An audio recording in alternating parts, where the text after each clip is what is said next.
Boris Johnson has said he was moved to tears during an interview about the Queen and had to ask a film crew to leave. Speaking in the House of Commons, the former Prime Minister paid tribute to Elizabeth II and recounted what he described as a personal confession. "A few months ago the BBC came to see me to talk about Her Majesty the Queen, and we sat down and the cameras started rolling, and they requested that I should talk about her in the past tense," he said.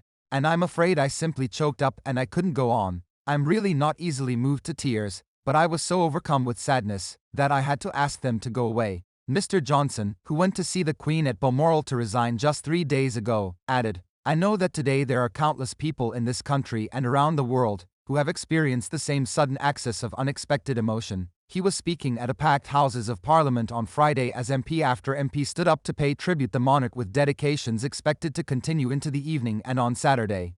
In an earlier statement, Mr. Johnson branded the Queen Elizabeth the Great on account of her being the longest-serving and in many ways the finest monarch in our history. Speaking in the Commons on Friday, he said, "That impulse to do her duty carried her right through into her 10th decade to the very moment in Balmoral, as my right honourable friend has said, only 3 days ago when she saw off her 14th Prime Minister and welcomed her 15th. I can tell you, in that audience, she was as radiant and as knowledgeable and as fascinated by politics as ever I can remember, and as wise in her advice as anyone I know, if not wiser." The ex-PM, who was forced out by his party after a series of sleaze scandals, told MP the Queen had humility and a refusal to be grand. "Unlike us politicians, with our outriders and our armor-plated convoys, I can tell you as a direct eyewitness that she drove herself in her own car with no detectives and no bodyguard, bouncing at alarming speed over the Scottish landscape to the total amazement of the ramblers and the tourists we encountered," he said. Praising the indomitable spirit with which she created the modern constitutional monarchy, he concluded,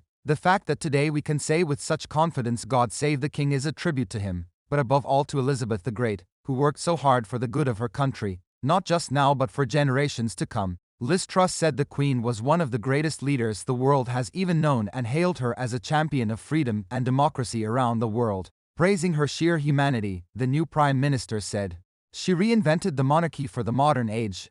She was a champion of freedom and democracy around the world. She was willing to have fun, whether on a mission with 007 or having tea with Paddington Bear," referring to a new Caroline age as she closed her speech. Ms. Truss said Charles has already made a profound contribution through his work on conservation, education, and his tireless diplomacy. "We owe him our loyalty and devotion."